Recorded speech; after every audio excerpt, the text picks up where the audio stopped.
Hello friends, welcome to Xylem teaching exams. ഞാൻ സൂരജ് കോടിയേരി. അപ്പോൾ ഇന്ന് നമ്മൾ ഇന്ത്യൻ ജോഗ്രഫിയിലെ കുറച്ച് ക്വസ്റ്റ്യൻസ് ചെയ്യാൻ പോവാണ്. നമ്മൾ പഠിച്ച ഭാഗങ്ങളിൽ നിന്നൊക്കെ കുറച്ച് ചോദ്യങ്ങളുമായിട്ട് വന്നിട്ടുണ്ട്.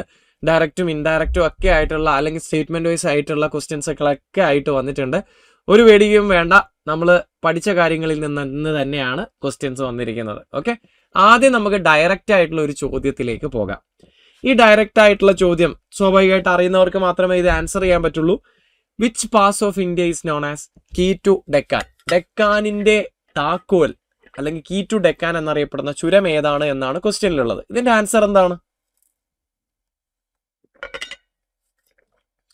ഇതിന്റെ ആൻസർ എന്താണ്? ഇതറിയുന്നവർക്ക് വളരെ വ്യക്തമായിട്ട് എഴുതാൻ പറ്റും. ബേസിക്കലി നമ്മുടെ രാജാക്കന്മാരൊക്കെ ഡൽഹിയിൽ നിന്നാണ് ഇന്ത്യ ഭരിക്കുന്നത്. അവരെ സൗത്ത് ഇന്ത്യയിലേക്ക് ഭരിക്കുന്ന സമയത്ത് തടസ്സമായിട്ട് രണ്ട് പർവ്വതങ്ങൾ ഇവിടെ കിടക്കുന്നുണ്ട്, വിന്ധ്യയും സത്പുരയും. അല്ലെ, ഒരു തടസ്സമായിട്ട് ആരുണ്ട്? വിന്ധ്യയുണ്ട്, അതുപോലെ സത്പുരയുണ്ട്. അല്ലെ, പാരലലായിട്ട് ഇന്ത്യയെ വടക്ക് തെക്ക് എന്ന് ഡിവൈഡ് ചെയ്യുന്ന പർവ്വതനിര. So this the mountain which divides India into south and north. അല്ലെ, അപ്പോൾ ഒരു രാജാവിന് സൗത്ത് ഇന്ത്യയിലേക്ക് വരണമെങ്കിൽ ഒന്നുകിൽ ഇത് ഇങ്ങനെ ചുറ്റി വരണം, അല്ലെങ്കിൽ ഇത് ഇങ്ങനെ ചുറ്റി വരണം. ബുദ്ധിമുട്ടാണല്ലേ. ഇത് എളുപ്പമാക്കാൻ വേണ്ടിയിട്ടല്ല, അദ്ദേഹത്തിന് അങ്ങനെ ചുറ്റി വരേണ്ട ആവശ്യമില്ല. ഇവിടെ ഒരു ചുരം, പ്രത്യേക ചുരം ഉണ്ട്. ഈ ചുരം വഴി നേരെ അദ്ദേഹത്തിന് ഇത് ഇങ്ങനെ വന്നാൽ മതി. ഇങ്ങനെ വന്നാൽ എത്തുന്ന ഈ സ്ഥലത്തെയാണ്, അതായത് ഡെക്കാൻ പീഠഭൂമി എന്ന് വിളിക്കുന്നത്. അതായത് വിന്ധ്യ സത്പുരയുടെ തെക്ക് ഭാഗത്ത് കാണുന്ന ഇതിനെയാണ് നമ്മൾ ഡെക്കാൻ പീഠഭൂമി എന്ന് വിളിക്കുന്നത്. സെറ്റല്ലേ? അപ്പോൾ ഡെക്കാനിലേക്കുള്ള താക്കോൽ എന്നറിയപ്പെടുന്നത് ഈ കാണുന്ന ഈ ചുരമാണ്. അപ്പോൾ ഈ ചുരത്തിനെ കുറിച്ചാണ് ക്വസ്റ്റ്യൻ ആയിട്ട് വന്നിരിക്കുന്നത്. Which pass of India is known as key to Deccan? ഡെക്കാനിലെ താക്കോൽ എന്നറിയപ്പെടുന്ന ചുരം ഏത്? അത് നമ്മുടെ അസിർഗട്ട് ചുരമാണ്. എന്താ ആൻസർ? അസിർഗട്ട് ചുരം. ഇത് വിന്ധ്യ സത്പുരയിൽ സ്ഥിതി ചെയ്യുന്ന ഒരു ചുരമാണ്. ഇതുവഴിയാണ് സൗത്ത് ഇന്ത്യയെ നോർത്ത് ഇന്ത്യയിൽ നിന്നുള്ള രാജാക്കന്മാർ കൺട്രോൾ ചെയ്തിരുന്നത്. അതുകൊണ്ടാണ് കീ ടു ഡെക്കാൻ എന്നുള്ള പേരും ഇതിന് ലഭിച്ചത്. മനസ്സിലായോ? പിടിയിട്ടില്ലേ? ഡയറക്റ്റ് ആയിട്ടുള്ള ഒരു ചോദ്യമാണ്.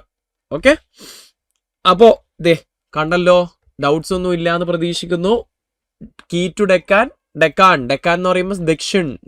ഈ ഡെക്കാൻ എന്നുള്ള വാക്ക് എങ്ങനെ ഉണ്ടായ? ദക്ഷിൺ എന്ന് വെച്ച് കഴിഞ്ഞാൽ സൗത്ത് എന്ന വാക്ക് ദക്ഷിൺ എന്നാണ് പറയാ. അതിൽ നിന്നാണ് ഡെക്കാൻ എന്നുള്ള വാക്ക് ഉണ്ടായത്. അപ്പോൾ അതുകൊണ്ട് സൗത്ത് ഇന്ത്യയിലേക്ക് ഈ ചുരം വഴിയാണ് എല്ലാ രാജാക്കന്മാരും കടന്നു വന്നുകൊണ്ടിരുന്നത്. ഓക്കെ, ക്ലിയർ അല്ലേ? ഇനി നമുക്ക് സ്റ്റേറ്റ്മെന്റ് വൈസ് ആയിട്ടുള്ള ഒരു ചോദ്യത്തിലേക്ക് പോകാം. എല്ലാവർക്കും ഒരുപോലെ ബുദ്ധിമുട്ടുള്ള ചില ആൾക്കാരുടെ പ്രസ്താവനയുള്ള ചോദ്യങ്ങൾ കണ്ടു കഴിഞ്ഞാൽ അപ്പൊ തന്നെ മുഖം ചുളിക്കുന്നതായിട്ട്, അല്ലെ, നെറ്റ് ചുളിക്കുന്നതായിട്ട് കണ്ടിട്ടുണ്ട്. പ്രസ്താവനയുള്ള ചോദ്യങ്ങൾ ടഫാണോ?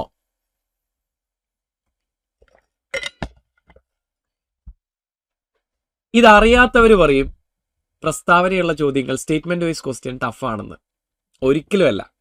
ആക്ച്വലി ഈ ഒരു ക്വസ്റ്റ്യൻ നമ്മൾ ആദ്യം ചെയ്ത ഈ ക്വസ്റ്റ്യനേക്കാളും എത്രയോ എളുപ്പമാണ് രണ്ടാമതായിട്ട് ചെയ്യുന്ന ഈ ചോദ്യം. മനസ്സിലായില്ലേ? അതെന്തുകൊണ്ടാണ് സ്റ്റേറ്റ്മെന്റ് വൈസ് ക്വസ്റ്റ്യൻ എളുപ്പമാകുന്നത്? പൊതുവെ നമ്മൾ 4 or 5 സ്റ്റേറ്റ്മെന്റ് ആയിട്ട് വരുമ്പോൾ ക്വസ്റ്റ്യൻസ് കാണുമ്പോൾ ഇത് വലിയ ക്വസ്റ്റ്യൻ ആണ്, നല്ല ടഫാണ് എന്നുള്ള രീതിയിൽ നമ്മൾ എന്ത് ചെയ്യും? അത് ചെയ്യാതെ സ്കിപ്പൊക്കെ ചെയ്യാനുള്ള ചാൻസ് ഉണ്ട്. ഒരിക്കലും ചെയ്യരുത്. ഈ ഒരു ക്വസ്റ്റ്യനേക്കാളും എത്രയോ സിമ്പിൾ ആണ് ഒരു സ്റ്റേറ്റ്മെന്റ് വൈസ് ക്വസ്റ്റ്യൻ.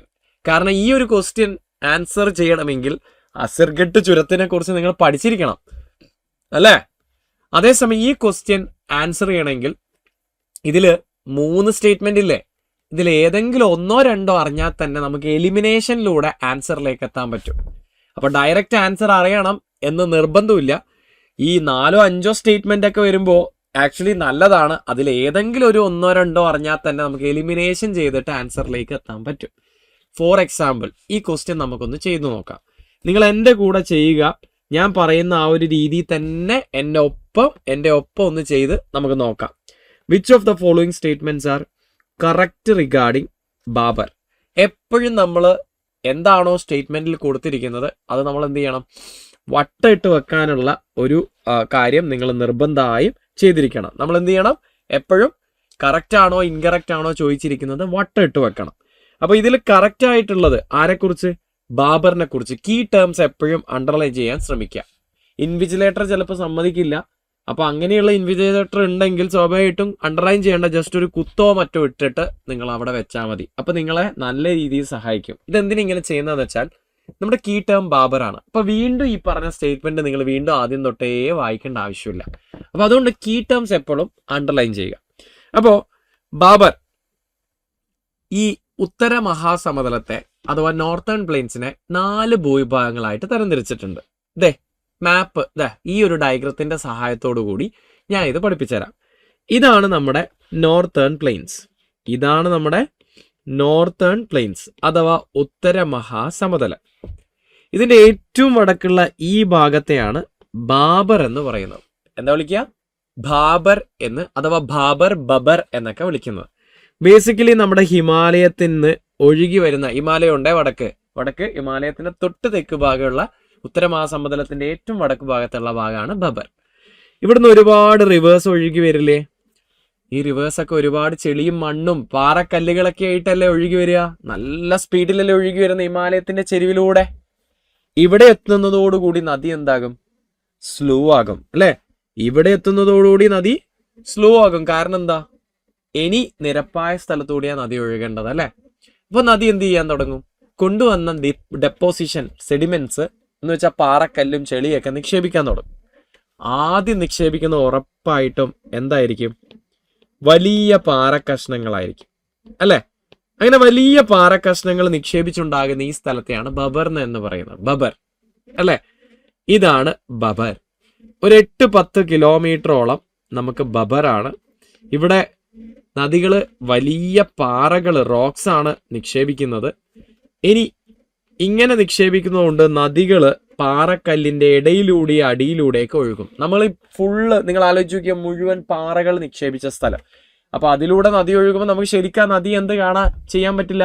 കാണാൻ പറ്റില്ല. കാരണം നദി പാറക്കല്ലിന്റെ അടിയിലൂടെയൊക്കെ ഒഴുകുന്നത് പോലെ നമുക്ക് തോന്നും. വെള്ളം ഉണ്ടോ ഈ നദിയിൽ? ഇത്രയേ വെള്ളം ഉള്ളോ എന്ന് പോലും തോന്നും. ഗംഗ പോലും ഇങ്ങനെയാ. ഹിമാലയത്തിൽ നിന്ന് താഴെ ഇറങ്ങുന്ന സമയത്ത് ബബറിലെത്തുമ്പോൾ ഗംഗയിൽ വെള്ളം കുറച്ചേ ഉണ്ടാവും. വെള്ളം കുറച്ചാണോ? അല്ല, ബാക്കി ഭാഗം ഗംഗയുടെ പാറക്കല്ലിന്റെ അടിയിലൂടെ ഒഴുകുന്നുണ്ട്. സോ നദി അപ്രത്യക്ഷമാകുന്നത് പോലെ അല്ലെങ്കിൽ ഡിസപ്പിയർ ചെയ്യുന്നത് പോലെ നമുക്ക് തോന്നും. അതാണ് ഇതിന്റെ പ്രത്യേകത. അപ്പൊ ഇതാണ് ബാബർ. കൃഷിക്ക് പറ്റുമോ? പാറക്കല്ലിൽ ആരാടാ കൃഷി ചെയ്യുക? ഇല്ല. ഇനി അത് കഴിഞ്ഞാലുള്ള ഭാഗത്തെ വിളിക്കുന്ന പേരാണ് ടെറായ്. ഇനി നദിയുടെ കയ്യിൽ എന്താ ഉള്ളത്? പാറ മൊത്തം നിക്ഷേപിച്ചു. ഇനി ബാക്കി എന്താ? ചെളിയാണുള്ളത്. അങ്ങനെ നദി ഇങ്ങനെ ചെളി നിക്ഷേപിച്ചുണ്ടാകുന്ന ഈ ഭാഗത്തെ നമ്മൾ വിളിക്കുന്ന പേരാണ് ടെറായ്. അപ്പൊ ടെറായിൽ ഈ ചെളിയിൽ ഇതൊരു ചതുപ്പ് നിലമായിരിക്കും അല്ലെ? ചെളി നിക്ഷേപിച്ചുണ്ടാവുന്നതല്ലേ? അപ്പൊ ഈ ഒരു ചതുപ്പ് മേഖലയിൽ, വയല് പോലുള്ള പ്രദേശത്ത് നല്ല രീതിയിൽ ആര് വളരും? പുല്ല് വളരും. പുല്ല് നന്നായിട്ട് വളരുന്നത് കാണാം. അങ്ങനെ ഇന്ത്യയുടെ ഉത്തര മഹാസമുദ്രത്തിലെ പുൽമേടാണ് ടെറായ്. അപ്പോൾ ഒരു 5-10 കിലോമീറ്റർ 10-20 കിലോമീറ്റർ നമ്മുടെ ടെറായി ആണ്. മറക്കരുത്, 10-20 കിലോമീറ്ററോളം ടെറായി ആണ്. ഇതൊരു ചതുപ്പ് മേഖലയാണ്, ചതുപ്പ് പ്രദേശമാണ്. മറക്കരുത്. 2 നേരത്തെ അപ്രത്യക്ഷമായ നദികള് പാറക്കല്ലിന് പുറത്തൂടെ എന്ന് വെച്ചാൽ ചെളിയല്ലേ, പുറത്ത് വരാൻ തുടങ്ങും. അതാണ് നദികൾ പ്രത്യക്ഷപ്പെടുന്ന സ്ഥലം എന്ന് ഇതിനെ വിളിക്കുന്നത്. അപ്പൊ നേരത്തെ മുങ്ങിയ നദി ഇവിടെയാണ് പൊങ്ങുന്നത്. റീഅപ്പിയർ ചെയ്യുന്ന സ്ഥലമാണ് ടെറായ് എന്ന് പറയുന്നത്. ഇനി കൃഷിക്ക് പറ്റുമോ? തീർച്ചയായും. ചതുപ്പല്ലേ, പുല്ല് വളരുന്നില്ലേ? ടെറായ് അറിയപ്പെടുന്നത് പോലും എന്താ? ടെറായ് പുൽമേട് അഥവാ ടെറായ് ഗ്രാസ് ലാൻഡ് എന്നാണ് ഇത് അറിയപ്പെടുന്നത്. ഇപ്പൊ സ്വാഭാവികമായിട്ട് നന്നായിട്ട് പുല്ല് വളരും. അപ്പൊ പുല്ല് മാത്രമല്ല, എന്തും വളരും. നെല്ലും നന്നായിട്ട് വളരും. നെല്ലും ഗോതമ്പൊക്കെ എല്ലാം പുല്ലിനം തന്നെയല്ലേ? നെല്ലും പുല്ലിനം തന്നെയല്ലേ? ഗ്രാസിന്റെ സ്പീഷീസ് അല്ലേ? അപ്പൊ ഇതും നന്നായിട്ട് വളരും. ഇനി ബാക്കിയുള്ളത് ബംഗറും കാതറും ആണ്. സിമ്പിളാ. നദി ഇന്നൊഴുകുന്ന നദിയുടെ ഇരു കരകളെയും വിളിക്കുന്ന പേരാണ് ഖാദർ. എന്താ വിളിക്കുക? ഖാദർ എന്നാണ് വിളിക്കുക. ഓക്കെ. അപ്പൊ ഇതാണ് നദികളുടെ ഇരുവശത്തും ഇതിന്റെ കരകളെ നമ്മൾ ഖാദർ എന്നാണ് വിളിക്കുക. മുമ്പ് നദി ഒഴുകിയിരുന്ന പ്രദേശത്തെ നമ്മൾ ബംഗർ എന്നും വിളിക്കും. എന്താ വിളിക്കുക? ബംഗർ. സെറ്റല്ലേ? അപ്പോ ഇങ്ങനെ ആലോചിച്ചാൽ മതി. ഈ ഒരു കാര്യം ആലോചിച്ചാൽ മതി. ബങ്കറും അതുപോലെ ഖാദറും. ബങ്കർ മുമ്പ് നദി ഒഴുകിയിരുന്ന പ്രദേശം എന്ന് വെച്ചാൽ പഴയ എക്കൽ, ഓൾഡ് അലൂവിയം. വർഷങ്ങൾക്ക് മുമ്പ്, ആയിരക്കണക്കിന് വർഷങ്ങൾക്ക് മുമ്പ് ഗംഗ ഒഴുകിയപ്പോൾ അന്ന് നിക്ഷേപിച്ച ചെളി, മണ്ണ്, അതിനെയാണ് ഓൾഡ് അലൂവിയം ബങ്കർ എന്ന് വിളിക്കുന്നത്. ഈ കഴിഞ്ഞ 100 വർഷങ്ങളായിട്ട് പുതുതായിട്ട് നിക്ഷേപിച്ച മണ്ണിനെ ന്യൂ അലൂവിയം, ഖാദർ എന്ന് വിളിക്കും. ഇത് ഓർത്ത് വെക്കാൻ ഇത്രേ ചെയ്യേണ്ടു. സിമ്പിളായിട്ട് ഒരു കോഡ് ആലോചിച്ചാൽ മതി. ഖാദറാണ് നമ്മുടെ പുയ്യാപ്പിള. ആരാ? പുതിയാപ്പിള അല്ലേ? എന്ന് വെച്ചാൽ കല്യാണം കഴിക്കാൻ പോകുന്ന ആരാ? ഖാദറാണ്, പുതിയാപ്പിള. അപ്പൊ ന്യൂ അലൂവിയം എന്ന് പറയുമ്പോൾ ഖാദർ എന്ന് ഓർത്ത് വെച്ചാൽ മതി. ഇനി പ്രൊഡക്ടിവിറ്റി ആർക്കായിരിക്കും കൂടുതൽ? ബങ്കർ പഴയതല്ലേ, ഖാദറല്ലേ പുതിയത്? ഖാദറല്ലേ നമ്മുടെ പുതിയാപ്പിള, പുതിയ ആള്. അപ്പൊ സ്വാഭാവികമായിട്ടും പ്രൊഡക്ടിവിറ്റി കൂടുതലുള്ളത് ഖാദറിനായിരിക്കും. കാരണം ഇവിടുത്തെ മണ്ണ് ഫലപുഷ്ടി കൂടുതലുള്ളതായിരിക്കും അല്ലേ? കാരണം എന്താ? പുതുതായിട്ട് നദി നിക്ഷേപിച്ച മണ്ണാണ്. അതേസമയം ബങ്കർ അങ്ങനെയാണോ? അല്ല, പഴയ മണ്ണാണ്. കാറ്റും വെയിലും മഴയൊക്കെ കൊണ്ട് അതിന്റെ പ്രൊഡക്ടിവിറ്റി നഷ്ടപ്പെട്ടു പോയിട്ടുണ്ടാവും. അപ്പോൾ ഇത് ഫേർട്ടൈൽ ആയിട്ടുള്ള സോയിലായിരിക്കും. ഖാദർ ഇൻഫേർട്ടൈൽ ആയിരിക്കും അല്ലേ? ഇൻഫേർട്ടൈൽ ആയിരിക്കും, അല്ലെങ്കിൽ ഫെർട്ടിലിറ്റി നഷ്ടപ്പെട്ട സോയിലായിരിക്കും. സെറ്റല്ലേ? അപ്പൊ ഇതാണ് ഖാദറും ബങ്കറും തമ്മിലുള്ള വ്യത്യാസം. ഇനി ബങ്കർ പഴയ ഈ പറഞ്ഞ മണ്ണിൽ നമുക്ക് കാൽസ്യത്തിന്റെ നിക്ഷേപം കാണാൻ പറ്റും. അതിനൊരു പേരുണ്ട്, അതിനെ വിളിക്കുന്ന പേരാണ് കങ്കർ. അപ്പൊ ഇത്രയും പോയിന്റ്സ് ആണ് നമുക്ക് ബാബർ, ടെറായ്, ബങ്കർ, ഖാദറിൽ പഠിക്കാനുള്ളത്. ബാബർ എന്താ? പാറക്കല്ലുകൾ നിക്ഷേപിച്ച 8-10 കിലോമീറ്റർ അല്ലെ? നദി അപ്രത്യക്ഷമാവും. കൃഷിക്ക് പറ്റുമോ? ഇല്ല. ടെറായ് എന്താ? ചെളി നിക്ഷേപിച്ച സ്ഥലം. ചെളിയിൽ എന്ത് വളരും? പുല്ല്. ടെറായ് പുൽമേട്, ചതുപ്പ് നിലം, ചെളിയല്ലേ? 10-20 കിലോമീറ്റർ. നേരത്തെ അപ്രത്യക്ഷമായ നദി ഇവിടെയാണ് പ്രത്യക്ഷപ്പെടുന്നത്. ഇനി ഖാദർ, ബങ്കർ അല്ലെ, സോറി, ബങ്കർ അതുപോലെ ഖാദർ. ബങ്കർ എന്ന് പറയുന്നത് ഓൾഡ്, ഖാദർ എന്ന് പറയുന്നത് ന്യൂ. ഈ ഒരൊറ്റ കാര്യം ആലോചിച്ചാൽ മതി. PSC ഉറപ്പായിട്ട് നിങ്ങൾക്ക് കേട്ടറ്റ് പോലുള്ള എക്സാം, അതുപോലെ കേരള PSC പോലുള്ള എക്സാമിലൊക്കെ എപ്പോഴും പുതിയത് പഴയത് എന്ന വാക്ക് മാത്രമേ മാറ്റാറുള്ളൂ. പുതിയത് കണ്ടാൽ ഖാദർ, പഴയത് കണ്ട ബങ്കർ. ഓക്കെ, അപ്പൊ പുതിയാപ്പിള ഖാദർ ആണെന്ന് ഓർത്ത് വെച്ചാൽ മതി. ഇനി നമുക്ക് ഈ ക്വസ്റ്റ്യൻ ഒന്ന് ചെയ്ത് നോക്കിയാലോ? അപ്പൊ കറക്റ്റ് ആണ് ചോദിച്ചത്, ബാബറിനെ കുറിച്ചാണ് ചോദിച്ചത്. ബാബർ എന്ന് വെച്ചാൽ പാറക്കല്ലുള്ള സ്ഥലം അല്ലേ? നോക്കാം. It is the northern most physical division of Ganga plains. തീർച്ചയായും ഏറ്റവും വടക്കുള്ള ഫിസിക്കൽ ഡിവിഷൻ ആണ് നമ്മുടെ ബാബർ. ഒന്നാമത്തെ സ്റ്റേറ്റ്മെന്റ് ശരിയാണ് അല്ലെ? ഏറ്റവും നോർത്ത് അല്ലേ? ഏറ്റവും നോർത്തായിട്ടല്ലേ അവൻ സ്ഥിതി ചെയ്യുന്നത്? ഹിമാലയത്തിന്റെ അടുത്തല്ലേ സ്ഥിതി ചെയ്യുന്നത്? ആണ്. അപ്പോ നമ്മള് ഇനി എന്താ ചെയ്യണ്ടേ? അടുത്ത സ്റ്റേറ്റ്മെന്റ് വായിക്കണം അല്ലേ? എടാ, വായിക്കരുത്. ഒരു സ്റ്റേറ്റ്മെന്റ് വായിച്ച ആദ്യം നിങ്ങൾ എന്താ ചെയ്യണ്ടേ? എലിമിനേഷൻ ട്രൈ ചെയ്യുക. ഇവിടെ ഒന്നില്ലാത്ത ഒരു ഓപ്ഷൻ കാണുന്നുണ്ട്, ബി. ഞാൻ എലിമിനേറ്റ് ചെയ്തു. ഇനി രണ്ടാമത്തെ സ്റ്റേറ്റ്മെന്റ് ഇനി വായിക്കാം. Okay, it is characterised by swamps and grassland. ബാബറോ, സ്വാംസും ഗ്രാസ് ലാൻഡ് ഒക്കെ കാണുന്നത് എവിടെയാ? ടെറായ് ഗ്രാസ് ലാൻഡ് അല്ലേ? അപ്പൊ രണ്ടാമത്തത് തെറ്റാണ്. ഇനി എന്താ ചെയ്യണ്ടേ? മൂന്നാമത്തേലേക്ക് പോണോ? പോകണ്ട. രണ്ടാമത്തെ സ്റ്റേറ്റ്മെന്റ് തെറ്റല്ലേ? അതാദ്യം നമുക്ക് എലിമിനേറ്റ് ചെയ്യാം. ഇവിടെ നമുക്ക് 2 കാണാൻ പറ്റും. നമ്മൾ ഡിയും എലിമിനേറ്റ് ചെയ്തു. അപ്പൊ ഇതിൽ നിന്നൊരു കാര്യം മനസ്സിലായി. ഒന്നാമത്തെ ആൻസർ എന്തായാലും, സ്റ്റേറ്റ്മെന്റ് എന്തായാലും ശരിയാണ്. 2ലും 1 ഉണ്ട്. 3 ശരിയാണോ തെറ്റാണോ എന്ന് മാത്രം നോക്കിയാൽ മതി. It is suitable for agriculture. ബാബറോ, എടാ, ഈ പാറക്കല്ലിൽ ആരാ കൃഷി ചെയ്യുന്നത്? ബാബറിൽ മൊത്തം കല്ലല്ലേ, ഇവിടെ കൃഷി നടക്കുവോ? ഇല്ല. അപ്പൊ മൂന്നാമത്തെ സ്റ്റേറ്റ്മെന്റും തെറ്റാണ്. അപ്പൊ 3 ഈ സ്റ്റേറ്റ്മെന്റ് നമുക്ക് അങ്ങ് എലിമിനേറ്റ് ചെയ്യാം. സോ നമുക്ക് വളരെ സിമ്പിൾ ആയിട്ട് ഡയറക്ട്ലി ആൻസറിലേക്ക് കിട്ടി. എ ആണ് ആൻസർ. 1 ഓൺലി ആണ് ആൻസർ. ഓക്കെ, ക്ലിയർ അല്ലേ? ഡൗട്ട്സ് ഒന്നുമില്ലല്ലോ? അപ്പൊ നമ്മൾ ആ ക്വസ്റ്റ്യനും വളരെ സിമ്പിൾ ആയിട്ട് കഴിഞ്ഞിട്ടുണ്ട്. ഇനി നമുക്ക് അടുത്ത ക്വസ്റ്റ്യനിലേക്ക് പോവാം. പറയൂ, ഇതിന്റെ ആൻസർ എന്താണ്?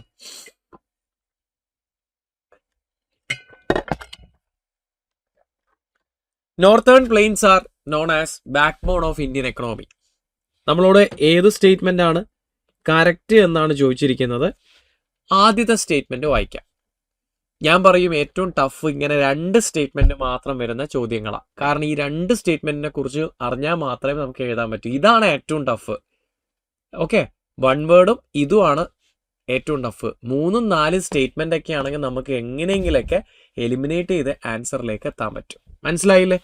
അപ്പോൾ അതെ, northern plains are known as backbone of Indian economy. തീർച്ചയായും ശരിയാണ്. അപ്പോൾ നമ്മൾ എന്ത് ചെയ്യുക? ഒന്നില്ലാത്ത ഓപ്ഷൻ ആദ്യം എലിമിനേറ്റ് ചെയ്യുക. ബിയും ഞാൻ എലിമിനേറ്റ് ചെയ്തു, നെയ്തർ 1 nor 2ഉം എലിമിനേറ്റ് ചെയ്യും. അപ്പോൾ എയോ സിയോ ആണ് ആൻസർ എന്ന് നമുക്ക് കിട്ടി. Width of plains decreases from west to east. പടിഞ്ഞാറുന്ന് കിഴക്കോട്ട് പോകുമ്പോൾ ഇതിൻ്റെ വിഡ്ത്ത് കുറയാണ് എന്നാണ് പറഞ്ഞത്. തീർച്ചയായും അതും ശരിയാണ്. സോ നമുക്ക് ബോത്ത് 1 and 2 ആണ് ആൻസർ എന്ന് കിട്ടി. ഡയറക്റ്റ്ലി ആൻസർ കിട്ടി. ഓക്കെ, ഇനി നമുക്ക് ഇതിനെക്കുറിച്ച് ഡിസ്കസ് ചെയ്യാം. അവിടെ northern plains are backbone of Indian economy. Plains എന്ന് പറയുമ്പോൾ ആരാ ഉണ്ടാക്കുന്നത്? റിവർ ആണ് ഉണ്ടാക്കുന്നത്. ആരാ ഉണ്ടാക്കുന്നത്? By reverse. റിവർ എങ്ങനെ ഉണ്ടാക്കുന്നേ? ഡെപ്പോസിഷൻ നടത്തിയിട്ട് അല്ലേ? റിവർ ഡെപ്പോസിഷനെ നമ്മൾ എന്താ പറയാ? അലൂവിയം, എക്കൽ മണ്ണ്. ഈ അലൂവിയൽ സോയിലിന്റെ പ്രത്യേകത എന്താ? അലൂവിയൽ സോയിൽ വളരെയധികം ഫെർട്ടൈൽ ആയിരിക്കും. അപ്പോൾ ഇവിടെ നന്നായിട്ട് എന്ത് നടക്കും? അഗ്രികൾച്ചർ നടക്കും. ഇങ്ങനെ വേണം നിങ്ങൾ ആലോചിക്കാൻ, ഡയറക്റ്റ് ആലോചിക്കാതെ അതുമായി ബന്ധപ്പെട്ട് അറിയുന്ന കാര്യങ്ങളൊക്കെ ഒന്ന് ഓർത്ത് നോക്കുക, അപ്പോൾ കിട്ടും. അപ്പോൾ അലൂവിയം എന്നാണ് പറയുക. അലൂവിയം ഫെർട്ടൈൽ ആയിട്ടുള്ള സോയിലാണ്, ഫെർട്ടൈൽ സോയിലാണ് എന്ന് വെച്ചാൽ അവിടെ നന്നായിട്ട് കൃഷി നടക്കും. ഇന്ത്യ എന്ന് പറയുന്ന ഒരു അഗ്രേറിയൻ എക്കണോമി ഉള്ള ഒരു രാജ്യമാണ്. ഇന്ത്യയിൽ 65% ആൾക്കാരെന്താണ്? കൃഷിക്കാരാണ്.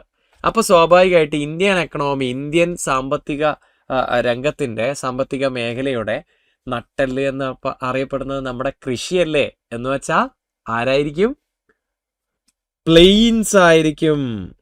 ഉത്തരമഹാസമതലമായിരിക്കും, നോർത്തേൺ പ്ലെയിൻസ് ആയിരിക്കും. ഇനി 2, width of the plain decreases from west to east. എടാ, ഒരു കാര്യം നിങ്ങൾ മനസ്സിലാക്കുക. ഇന്ത്യയുടെ ഇപ്പോൾ ഞാനിതാ ഇന്ത്യയുടെ മാപ്പ് എടുക്കുവാണ്. ഇന്ത്യയുടെ മാപ്പിൽ അതിപ്പോൾ ഹിമാലയ ആണെങ്കിലും ശരി, നമ്മുടെ ആരായാലും ശരി, നമ്മുടെ ഉത്തരമഹാസമതലമായാലും ശരി, എന്തായാലും ശരി, ടുവേർഡ്സ് ഈസ്റ്റ്, അതായത് കിഴക്കോട്ട് പോകുമ്പോൾ അതിൻ്റെ വീതി കുറഞ്ഞു വരുന്നുണ്ട്. അതിപ്പോൾ ഹിമാലയമായാലും അങ്ങനെ തന്നെ, നമ്മുടെ ഉത്തരമഹാസമതലമായാലും അങ്ങനെ തന്നെ. ക്ലിയർ അല്ലേ? അപ്പോൾ രണ്ടാമത്തെ സ്റ്റേറ്റ്മെന്റും കൃത്യമായിട്ട് കറക്റ്റ് ആണ് എന്നുള്ളത് നമ്മൾ കണ്ടെത്തി. ഓക്കെ, ക്ലിയർ അല്ലേ? അപ്പോൾ ഇതിൻ്റെ ആൻസർ എന്താ? സി ആണ് ആൻസർ. ഒരു ക്വസ്റ്റ്യനും കൂടി നമുക്കൊന്ന് പെട്ടെന്ന് നോക്കാം.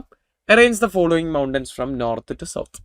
ഒന്ന് അറേഞ്ച് ചെയ്ത് നോക്കിയേ, എന്താണ് ആൻസർ? ഒന്ന് അറേഞ്ച് ചെയ്ത് നോക്കിയേ. ഇങ്ങനെയുള്ള ക്വസ്റ്റ്യൻസ് വരുമ്പോൾ ആദ്യം നിങ്ങൾ ചെയ്യേണ്ട കാര്യം എന്താണെന്ന് വെച്ചാൽ, ഇതിലെ ലൊക്കേഷൻ ബേസ്ഡ് ക്വസ്റ്റ്യൻ എന്നാണ് നമ്മൾ ഇതിനെ പറയുക. അപ്പോൾ ലൊക്കേഷൻ എവിടെയാണോ അത് എഴുതി വെക്കാൻ ശ്രമിക്കുക. ഇപ്പം നാഗ ഹിൽസ് എന്ന് പറയുന്നത് ഒബ്വിയസ്ലി നിങ്ങൾക്കറിയാം എവിടെയായിരിക്കും? നാഗാലാൻഡിലായിരിക്കും. മണിപ്പൂരി ഹിൽസ് എന്ന് പറയുന്നത് സ്വാഭാവികമായിട്ടും മണിപ്പൂരിലായിരിക്കില്ലേ? പത്കൈബും അറിയോ? പത്കൈബും സ്ഥിതി ചെയ്യുന്നത് അരുണാചൽ പ്രദേശിലാണ്. എവിടെയാ? അരുണാചൽ പ്രദേശിലാണ്. ലുഷായ് ഹിൽ എവിടെയാണെന്നറിയോ? ലുഷായ് ഹില്ല് മിസോറാമിലെ മിസോ ഹിൽസ് എന്നറിയപ്പെടുന്ന പർവ്വതനിരകളാണ്. ഇനി നമ്മളോട് ചോദിച്ചിരിക്കുന്നത് നോർത്ത് ടു സൗത്ത് അറേഞ്ച് ചെയ്യാനാണ്. നോർത്ത് സൗത്തിൽ. ഇനി നിങ്ങൾ എന്ത് ചെയ്താൽ മതി? ഞാനിപ്പോൾ എന്താ ചെയ്തേ? ആ ഹിൽസിന്റെ ലൊക്കേഷൻ എഴുതി വെച്ചു. ഇനി നമ്മൾ എന്ത് ചെയ്താൽ മതി? ആ ലൊക്കേഷൻ നോർത്ത് സൗത്തിലേക്ക് അറേഞ്ച് ചെയ്താൽ പോരെ? ഇതിൽ ഏറ്റവും നോർത്ത് ആരാ? അരുണാചൽ പ്രദേശ് അല്ലേ? അരുണാചൽ പ്രദേശല്ലേ ഏറ്റവും നോർത്തിലുള്ള നോർത്ത് ഈസ്റ്റേൺ സ്റ്റേറ്റ്. അപ്പൊ നമുക്ക് ഒന്നാമത്തത് കിട്ടി. അപ്പൊ 1 തുടങ്ങണം അല്ലേ? അപ്പം ബി ഞാൻ എലിമിനേറ്റ് ചെയ്തു. 1 തുടങ്ങുന്നതല്ല ബി, അല്ലെ 2 തുടങ്ങുന്നത്, അത് വിട്ടു. അരുണാചൽ പ്രദേശ് കഴിഞ്ഞാൽ പിന്നെയുള്ള സംസ്ഥാനം ഏതാ? നാഗാലാൻഡ് അല്ലേ? ഏതാണ്? തീർച്ചയായും അരുണാചൽ പ്രദേശിന്റെ തൊട്ട് തെക്ക് ഭാഗം ഉള്ളത് നാഗാലാൻഡാണ്. അപ്പോൾ നാഗാലാൻഡാണ് രണ്ടാമതായിട്ട് വരേണ്ടത് അല്ലേ? രണ്ടാമതായിട്ട്.